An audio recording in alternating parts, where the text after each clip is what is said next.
Dr. Seddon is an historic figure in the US, the Astronaut Corps. Lost my voice.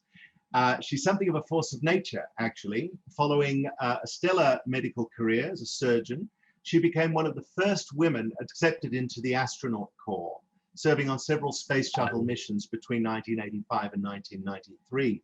After her time at NASA, Dr. Seddon went on to a storied career as Assistant Chief Medical Officer of the Vanderbilt Medical Group, and then founded LifeWing Partners, which uses crew resource management techniques from the space program to help healthcare institutions across the United States. She's a member of the Tennessee Aviation Hall of Fame, the Astronaut Hall of Fame, and the Tennessee Women's Hall of Fame. We are very honored and privileged to have Dr. Rhea Seddon with us today. Dr. Seddon, welcome. Thank you, Jeremy. Well, Dr. Seddon, I know you had some remarks prepared for us. Perhaps you might be able to give us your thoughts on the topics that we have in front of us. I know you were thinking of sharing some of the opinions that you'd formed on how we can create opportunity during crisis and how we can move ahead after a crisis. Perhaps I can give the floor to you and have you share your thoughts. Actually, I have some notes put together, Jeremy, and I would be happy to begin those if you'd like me to, or I'll answer any questions that you have. Okay, no, I'm happy to go into questions. I think I'd love it if you could set the scene for our audience and give them a bit of a sense of the journey that you've been on. I know you've been through a number of extraordinary experiences, and maybe you could give us a sense of that to get us started. I have, and you know, it was interesting to me that when I looked back on my life, I had a crisis that I had to deal with, and it was an interesting journey to have gotten to that crisis moment. And it was incredible to me that I was there at the time. If you'd like, I'd like to start into a bit of a talk about how I came to be that way, how I happened to be at that moment, at that time. And, you know, I grew up in a really small town in the southern part of the United States where nothing exciting really ever happened. But one night, when I was almost 10 years old, my father said, "Ray, I have something to show you out in the backyard. Come on out with me." And I thought, I wonder what that could be. And so we stood under a canopy of stars and looked up at the heavens, which were awesome. And my daddy said, "Look, do you see it over there? It's a little light blinking across the sky." And I said, "Oh, I see it. What is it?" And he said, "That is the first man-made object to orbit the Earth. And its name is Sputnik. It was put up there by the Russians. And tonight you're seeing the beginning of a new era. It's called the space age." Now, can you imagine what a kind of an impression that made on a small girl in a very rural part of the country? But I thought about that for a minute, and I said, "Daddy, do you think people could go into space someday?" And he said, "Yes, probably." And I said, "Do you think I could go into space one day?" And he, of course, chuckled at that. I'm this little girl. And he said, "Yeah, baby, I just bet you could." So, you know, I had a wonderful father who gave me a gift that night. He gave me the gift of a dream. That was October the 4th, 1957. So not long after that, reality kind of set in for me when they announced the first real astronauts, the Mercury 7. They were all male test pilots. And I figured I'm never going to be able to qualify for that. But I knew that whatever I wanted to do with my future, I would need to get a good education. And I'll bet all of you here came to that same conclusion somewhere along the line, and that's why you're here today. Shall I continue, Jeremy? Is that the sort of thing that you want me to talk about?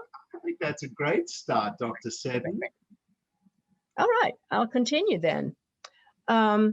So when I was finishing high school, I decided that I really was interested in science, and I wanted to go to the best school in the nation in that field.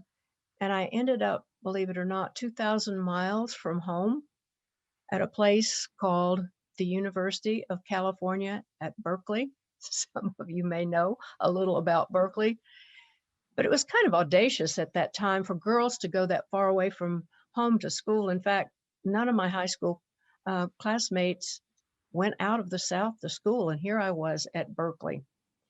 And I really couldn't have imagined what I was going to get myself into out there.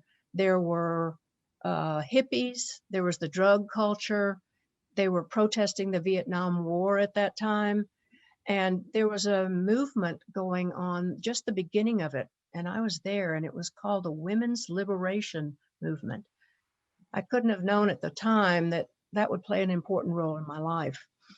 But, you know, during my years at Berkeley, I sat glued to the television set because I watched the Mercury, then the Gemini, then the Apollo astronauts fly in space in the United States space program. So it was really becoming a wonderful thing that we were seeing. And in the summer of 1969, when I was home from college, I watched, along with a lot of people, a grainy picture of Neil Armstrong and Buzz Aldrin land on the moon. My family and I went out in the yard after that, and we looked up at the sky, and there was a full moon that night. And we just could not believe that there were men walking on the moon. And I wondered if I'd ever be able to do something like that one day. Well, it wasn't very likely, because still all the astronauts were male and they were test pilots. Well, I decided that I needed to further my education. So after the university, I applied to medical school in Memphis. And that year in 1969, would you believe that only 5% of medical school students were women? But I guess maybe because of the women's liberation movement, schools were being encouraged to take more women into their classes. And amazingly, I was accepted. And guess how many women there were in my class of 100 in medical school? There were 6 of us. So, you know, that was the most they'd ever taken. So I guess things were progressing on. But, you know, at the time, there were a lot of doctors who were leery of having women in medical school. In fact, when I told our family pediatrician that I'd applied to medical school, you know what he said? Can you believe this? He said, "Oh, Ray, you're too cute to go to medical school. You'll just drop out, get married, and you'll have taken up the space that a doctor would have had." And, you know, I thought about that for a minute, and I couldn't think of anything to say to this man. So I just smiled sweetly, and I did promise that I'd invite him to my medical school graduation. Well, to say that women in our medical school class had challenges was really an understatement. For instance, in the third floor of a building, a 3-story building, where we did our training in anatomy, guess where the only woman's bathroom was in that 3-story building? It was down on the 1st floor. Only one bathroom in that whole building was set aside for women. I think they had decided they wanted to take women, but they weren't really prepared for it. Well, anyway, after med school, I decided I would try to do a residency in general surgery. And I became the first woman that surgery program had ever taken a woman into. And, you know, sometimes when you blaze a trail, you're going to face some obstacles. And I did face obstacles. In fact, one on the first day of my residency. There was a kindly old gentleman who was the chief of the Department of Surgery, and he invited me to go on a tour of the operating room with him. And after we finished our long tour, I thanked him, and he said, "Oh, but wait a minute, Ray. You do understand that you're not allowed into the doctor's lounge. Women are not allowed in the doctor's lounge." I could not believe that. I couldn't believe that he said that. And I asked him, "Well, where will I sit between my cases?" Because we'd operate, and then the men would go sit in comfy chairs in the doctor's lounge and sip coffee. And he said, "Well, why don't you go talk to the head nurse? Maybe she can figure out something for you." And so for that year, that first year of my residency, I sat on a metal folding chair in the nurse's bathroom, really envying those male doctors. But you know, discrimination like that exists in all kinds of places. And, you know, I'm a believer that if something like that happens to you, you can't let it deter you. You have to have a plan B. And in my life, I've found that there are a lot of plan Bs that I can think of. And the year after that, I switched to a different residency program that didn't have crazy rules like that. But you know, at the time when I was in my residency, I felt like I was destined to become a surgeon rather than an astronaut. But just when I thought all was lost, a new opportunity came, which, by the way, I think everyone should be looking for, is those opportunities. I was in the operating room assisting a prominent plastic surgeon in Memphis. He was busy cinching a rich lady's face up to the top of her head. And he said casually, "I need to hurry up this case, Ray, and I need to get it finished." And he said, "I'm flying my family down to Florida this afternoon for a little vacation." And you know, there was something about that that really perked up my ears. And I said, "Oh, do you own a plane?" And he said, "Yes, I do. They're great fun." I thought for a minute more and I said, "You know, I've always really wanted to take flying lessons."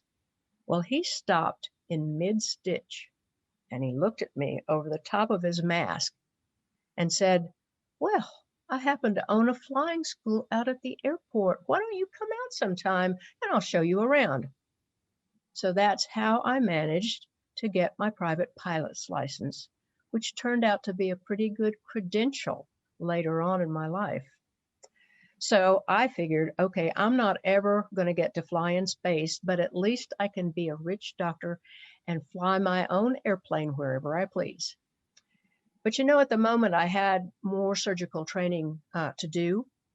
So one night, about 3 o'clock in the morning, I was sitting in the doctor's lounge beside the intensive care unit, babysitting a patient that I'd operated on that day. I was totally exhausted, and I was just trying to stay awake when in walked a neurosurgery resident that I knew, Dr. Russ Greer. And he sat down and we chatted. Mostly, I was complaining about the months that I had before I completed my residency. And he said, "Oh, okay, Ray, if you weren't doing this, what would you do?" I thought for a minute, and maybe I was thinking of a day long before that, and I said, "I'd go be an astronaut." And he was taken aback, needless to say. He said, "Wow, I wasn't expecting that. Oh, but by the way, I did some research with NASA a few years ago. They're all great people. But before I could say serendipity, my beeper went off and I had to go see my patient." Well, it wasn't 2 weeks later that I passed Dr. Greer in the hospital hallway, and he shouted as he passed by, "Hey, Ray, my friends at NASA say they're going to take a new group of astronauts, and you're in luck. they're going to open the applications to women. Holy smokes, that was just what I had been looking for. I couldn't believe my ears. So I said, well, how do I apply? And he's off down the hall and he yells back at me, I have no idea. Whew. Now remember, there was no Google back in those olden days, but somehow I had to figure out how to get to the right person at NASA to get that application. And you know something? Crazy me, I just addressed a letter to NASA, Houston, Texas, because I knew that the astronauts trained somewhere down there. Well, by some strange twist of fate, that letter made its way from Memphis, Tennessee to the right person in Houston. And by return mail, I received an application to the Astronaut Program. And so did 8,700 other hopefuls. So it wasn't going to be easy. But soon NASA invited 208 of those 8,700 applicants to Houston for interviews. And I was one of the few women that they interviewed. And on January the 16th, 1978, a memorable day for me, a new class of astronauts was named, and I was one of the 6 women in that class. And our group of astronauts was really diverse for the day. Remember, all the astronauts had been white males. So in our group, there were 29 men, 6 women, 3 blacks, that was a first, and a Japanese American.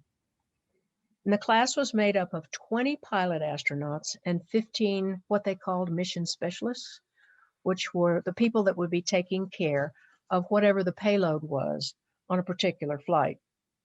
And we called ourselves the 35 new guys, even though 6 of us weren't guys. Well, when I called my father to tell him I'd been selected to fly the space shuttle, he was surprised and he was a little more than worried. And he said, "Are you sure you want to do this? And do you understand the risk involved?" We talked for a while, but I think he understood how badly I had wanted to go into space since that night when we watched Sputnik fly over. And he knew how committed I was to doing it. And so he cheered me on, and he promised to come to all my launches, which he eventually did. Well, when we came into the astronaut program, there were 2 years of kind of basic training before our classmates could ever be assigned to a flight. Boy, with that training, I realized I had a lot to learn. Would you believe that I knew almost nothing about computers? In the hospitals where I trained, the lab values on patients were typed into a computer down in the basement, and those values could be sent up to the nurses' station in the hospital. As far as I know, those were the only computers in healthcare back then, and I had no idea how they worked. But I knew that the shuttle was something called a fly-by-wire system. You all may know a little about that, but the space shuttle was one of the first of its kind. For instance, when you pushed on the rudder pedals, there was no mechanical linkage to the rudder. Instead, a computer command went out to a black box, which opened or closed a hydraulic valve, and somewhere that hydraulic valve moved the rudder. You got that? You know, learning all about that was a quantum leap for me, and I don't even know how my iPhone works. But I had to learn to fly in the NASA jets too, in the back seat, and I had to know how to become a good crew member. I also got to fly on something called the zero-G airplane that flies up and down and up and down. And as you come through the dive, you get 30 seconds of weightlessness. And you could fly about 60 parabolas in one flight. And you can imagine what that was like, up and down and up and down. And it's why that airplane is called the Vomit Comet. So it did give us a better understanding of what it was going to be like to work in weightlessness. And you know, somewhere along the way in all of that training, I got to know a fellow astronaut, Navy captain and fighter pilot, Robert Gibson, who everybody called by his call sign Hoot. So 3 years after we began our NASA astronaut training together, we became the first active astronauts to marry each other. That did make the newspapers. And a little over a year later, we produced the world's first astronaut. Now, you may wonder what an astronaut is. It's a child born to two astronauts. Life was incredibly busy, to say the least. But during those 2 years of training, all the new astronauts got to know each other very, very well. We all knew the spouses and the children, and the 35 of us partied together, celebrated births and anniversaries and birthdays, and you can't imagine how close our group of 35 got to be. But we never felt like we were in competition with each other. We all just hoped to do the best job available, a best job possible, so that we would be eligible for assignments to flight. Well, at the end of those 2 training years, members of our class did begin to receive shuttle flight assignments. And all the women were really excited when Sally Ride got her assignment. She would become the first American woman in space, which was an awesome title to have. But Sally was brilliant. She was an excellent crew member, and we knew that she would make all of us women proud, or all of America proud. Now, my husband Hoot was assigned to an early mission. I was glad about that. So I had to learn what it meant to be an astronaut wife. There were duties involved in that. I traveled to Cape Canaveral with a very rambunctious 2-year-old in tow. So I was proud to stand on the roof of the Launch Control Center with all the other families at the Kennedy Space Flight Center. And we were about 3 miles from the launch pad on February the 3rd, 1984. And we watched him lift off on a flight called STS-41B. It was really very cold standing out on that roof that morning, but it never occurred to me that anything would go wrong.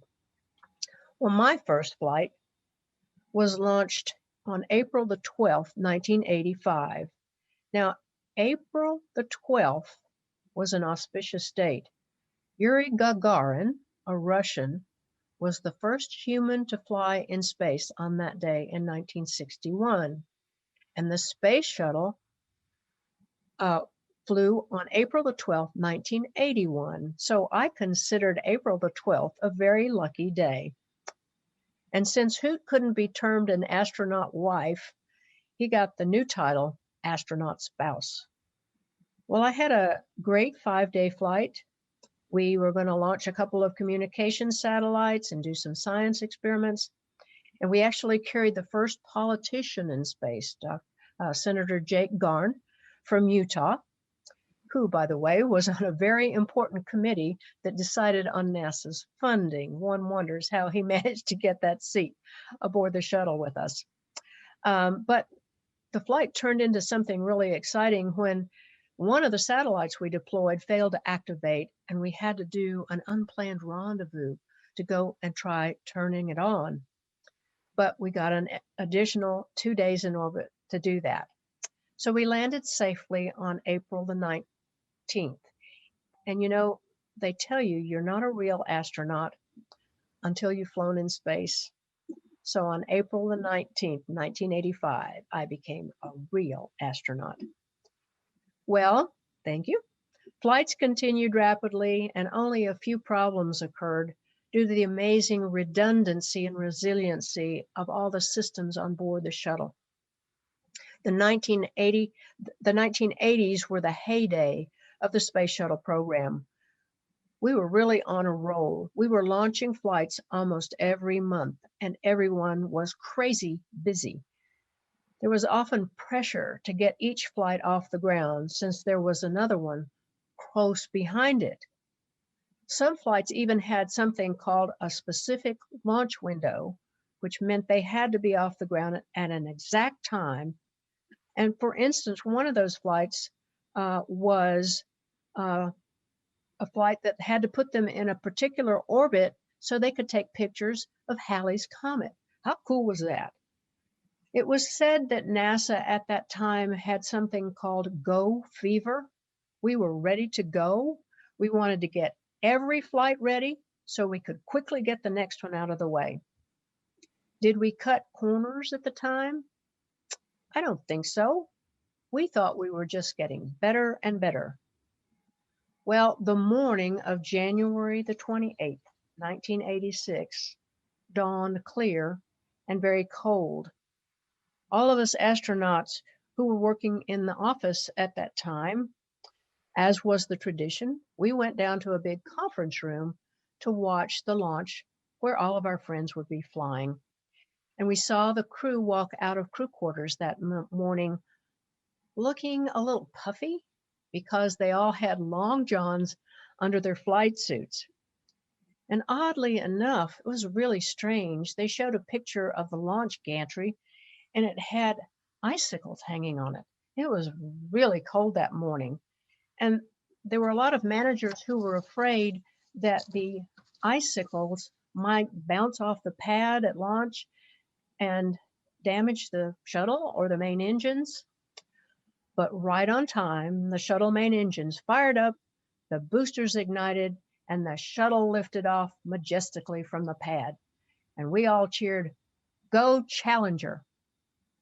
Well, just over a minute later, we all looked in horror because we couldn't comprehend what we were seeing. And we were totally unprepared for what happened. There was a huge ball of flame and then a large dark smoke cloud.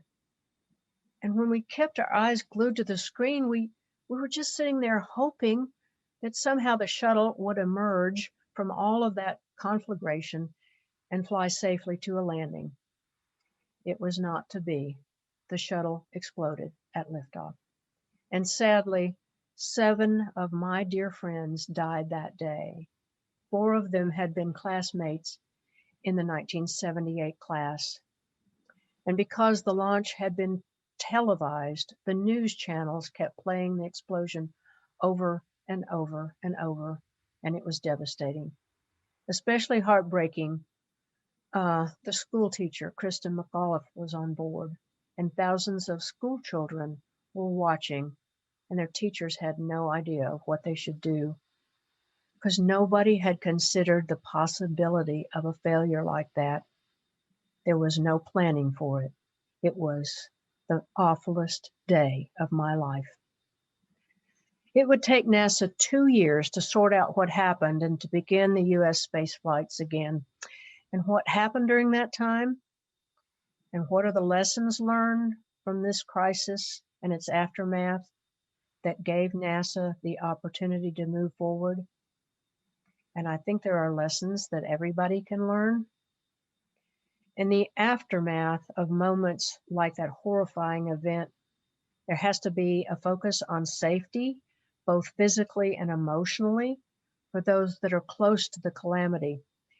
In the case of the shuttle accident, initially it was to gather close family members who were on the roof of the Launch Control Center. And believe it or not, some of their families were out in public viewing areas. So someone had to figure out how to go round everybody up to bring them back to the Launch Control Center. Because NASA had absolutely no plan for that kind of accident. We'd never considered it would ever happen. So I think that every organization has to understand its failure modes and assess what must be done in the aftermath. Well, back then, I think that even the space agency needed help to, the whole nation needed help to heal. President Reagan, believe it or not, on the very evening of the accident, went on television to start the recovery process. I can remember him saying, "The future doesn't belong to the faint of heart." It belongs to the brave. And I think he meant not just NASA and the astronauts, but for the nation as a whole. And so that began our way forward. The first step was to formulate an immediate recovery plan. A team of people was identified to lead NASA's response down at the Cape. And what it required was a strong and knowledgeable leader who could head that team. In the case of the Challenger accident, who did NASA send to Florida to head up that team? It wasn't the head of the astronaut office. It was not NASA's chief engineer, but a senior astronaut, Colonel Bob Overmyer. He was a former Marine with military leadership experience and 2 shuttle flights under his belt. That was what we needed, a tough and knowledgeable leader, one of the most important things to have in a time like that. And all the astronauts were deployed to Florida to assist in the recovery. Believe it or not, I was sent to Florida to help identify the debris that was being washed up on the shore and was floating in the water. And the shuttle cockpit, which had apparently broken away from the shuttle, was found lying mostly intact on the ocean floor beneath where the breakup occurred. It was a hugely emotional time as the search for bodies began. So NASA needed to form and release information as it became available to stop the rumor mill, which was beginning.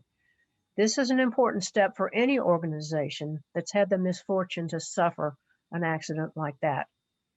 As more information became available and pieces of the wreckage were assembled in a large hangar, believe it or not, it looked like a jigsaw puzzle. This evidence pointed to a burn through of one of the 2 booster rockets on the shuttle, which caused the fuel to explode. And a national commission led by William Rogers, a former U.S. Secretary of State, was convened. This Rogers Commission was made up of a dozen prominent aerospace leaders and included 2 former astronauts, Neil Armstrong and Sally Ride. And they had to investigate the causes of the accident. Many astronauts and engineers were available to answer the queries that came out of that commission, but there were no cover-ups and no secrets. The booster manufacturer and everyone at NASA was cooperative. When it came to light that the problem had been a leak in one of the O-rings between the segments of the right-hand booster, NASA and the booster manufacturers investigated how that could have happened. As it turned out, despite the rigorous testing of the boosters in Utah, those tests had never been done below 55 degrees Fahrenheit, assuming that there were no chilly days colder than that in Florida. But on January the 28th, 1986, the temperature at the launch pad was 27 degrees. An assessment of the O-rings found that they became brittle at that temperature and didn't flex to seal the joints in the burn-through area. As we learned later, NASA managers and the booster engineers had argued the night before the launch as to whether they should launch that morning. So, as it turned out, the Challenger accident, at least in part, happened because of a bad management decision. So, to summarize some of the lessons we learned from the Challenger accident, I think you have to understand before a crisis arises how your company or your business can fail and how to have backup or contingency plans. You have to know who within your leadership team can quickly pull together a group of people to work the problem. You have to have a support plan for your employees who are impacted by a mishap like that. You have to have an inquiry board or a team to figure out the root causes of the crisis and plan the recovery.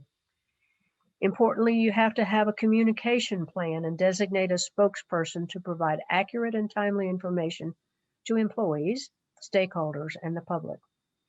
and your leaders must always be prepared to lead in times of tragedy.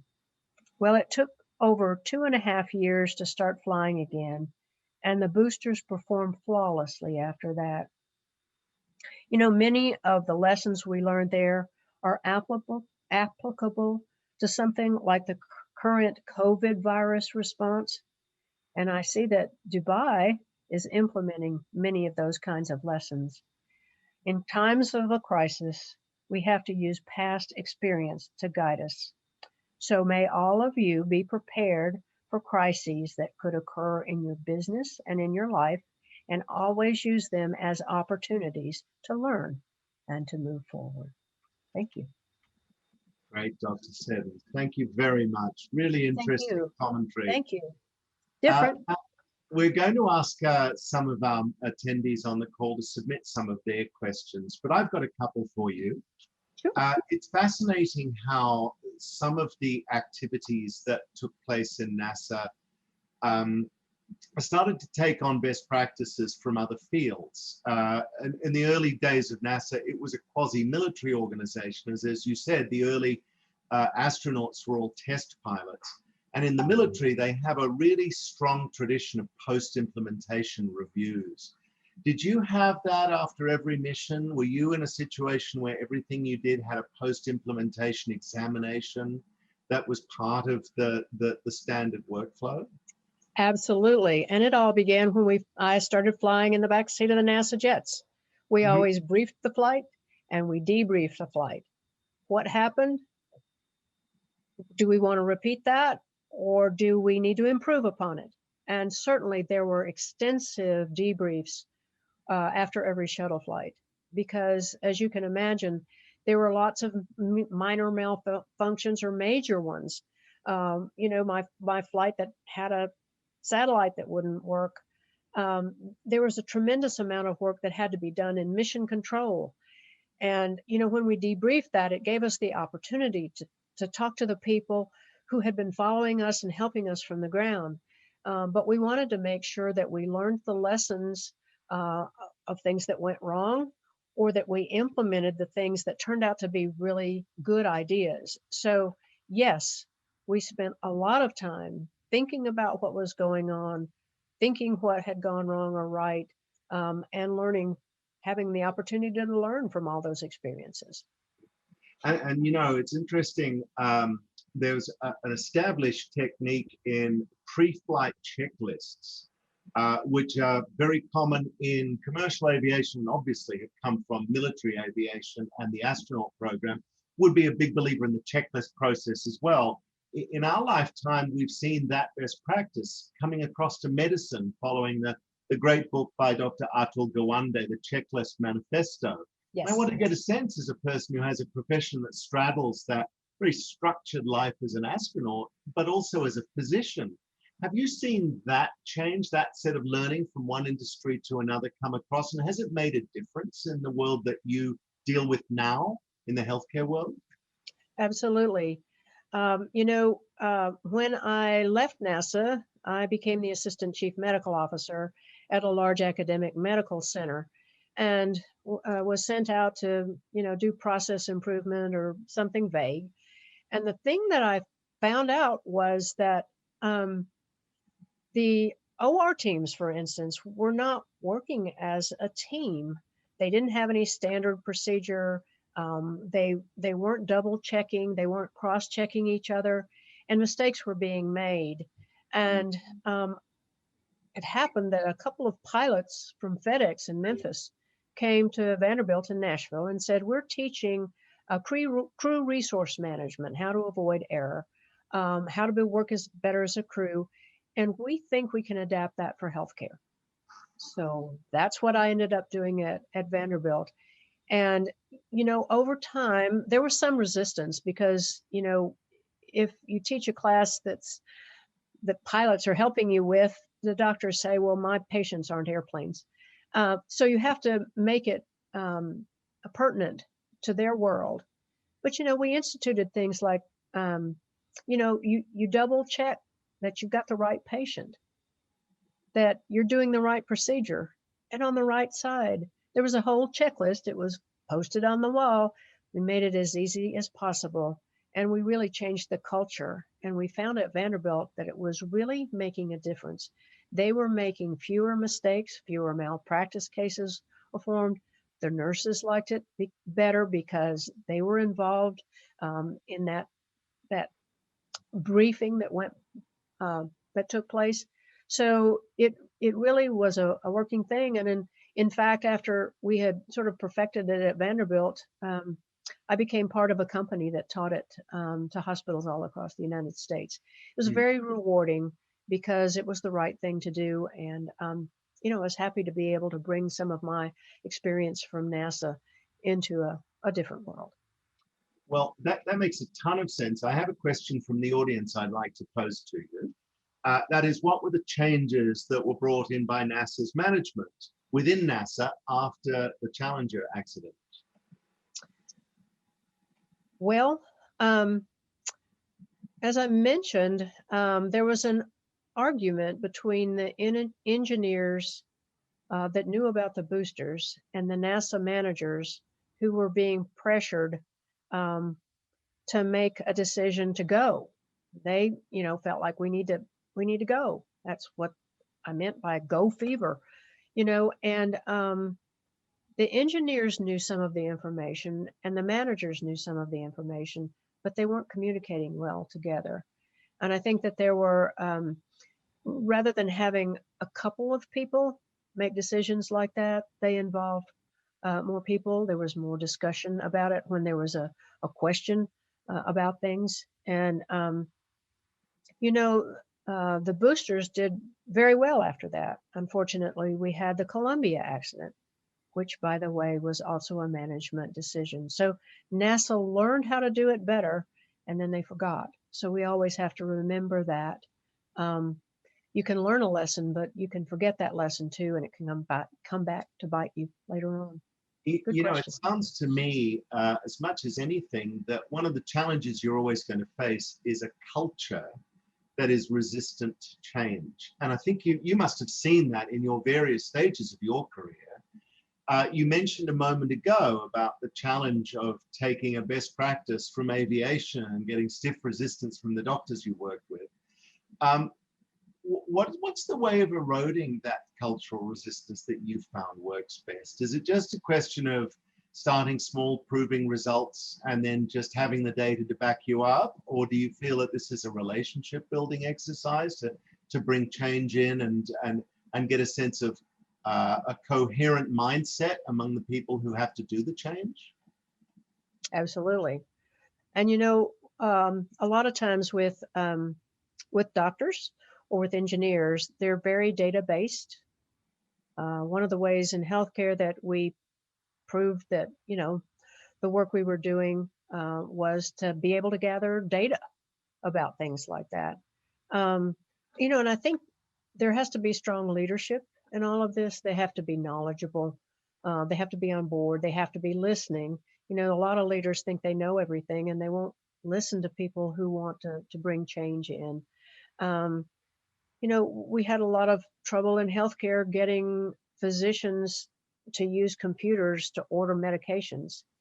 It took them a little longer than scratching something out on a notepad, but it became so important to be able to go back and review if something went wrong, or if we were paying too much for medications, or that there were side effects we didn't know about. So most intelligent people will listen to data if it's presented to them in the right way. If the leaders are on board and say, we've got to do this, rather than just saying, here it is, have a look at it.